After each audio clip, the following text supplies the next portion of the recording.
L'international, vous nous en avez parlé dans le pitch, vraiment en le mettant au centre, en disant que c'était vraiment important pour la faculté de droit. Quelle place, on la connaît, mais de quelle manière elle s'exprime, cette place? Alors, c'est vrai que l'international, peut-être par des formations professionnelles aussi, voire même par qui je suis, est aujourd'hui au cœur de notre projet, et ce depuis quelques années.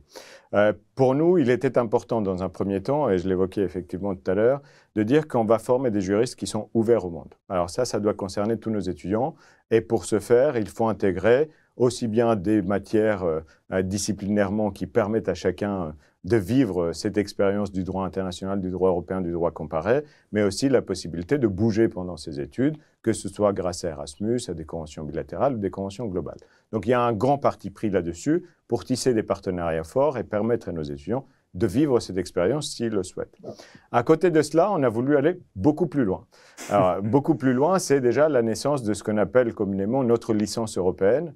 En 2007, c'était déjà une pépite. D'ailleurs, la Commission européenne avait reconnu la qualité de cette formation. Nous décernons le premier prix sur le label langue dans les études disciplinaires à l'époque, et de permettre de mettre en place un dispositif qui permet à des étudiants qui sont vraiment très attirés par la dimension internationale de faire des études de droit en plusieurs langues. Donc l'objectif, ce n'est pas de former encore une fois des juristes linguistes, mais c'est de former des juristes capables d'exercer leur métier demain en français, en anglais, en espagnol, en allemand, et de découvrir quelques autres cultures et langues à côté. Quand on arrive au cycle master, nous avons développé aussi un certain nombre de masters avec des orientations particulières. Donc nous en avons un avec une orientation qu'on appelle l'Organisation internationale européenne et qui se spécialise en droit de l'homme, sécurité et développement, un autre en droit des affaires et de la concurrence, et demain un nouveau master sur des contentieux européens. Alors ces masters-là, non seulement ils cultivent ce multilinguisme, mais ils cultivent aussi une multiculturalité, une approche globale du droit. J'aime bien expliquer à mes étudiants qui font du droit international que vous pouvez prendre le même chapitre de droit international, confier ce chapitre-là entre les mains d'un Français ou d'un Grec, que je suis d'origine, ensuite le confier à un professeur américain et ensuite à un professeur chinois ou indien.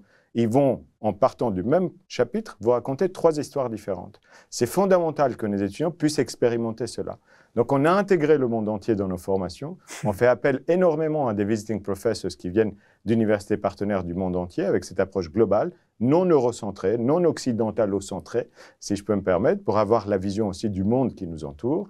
Et on a essayé, en plus, de tisser un certain nombre de partenariats double diplômants ou privilégiés avec les États-Unis, avec l'Allemagne, avec demain l'Amérique latine. En tout cas, on est en négociation avec une université brésilienne, avec l'Inde. On est là aussi sur des projets très intéressants avec une grande université indienne. Donc, nous avons cette volonté de marquer non seulement l'internationalisation par la question de la mobilité ou l'apprentissage des langues, mais par une vraie expérience juridique tout au long de nos études pour ceux qui veulent aller aussi loin que cela. Ce n'est pas obligatoire pour tous.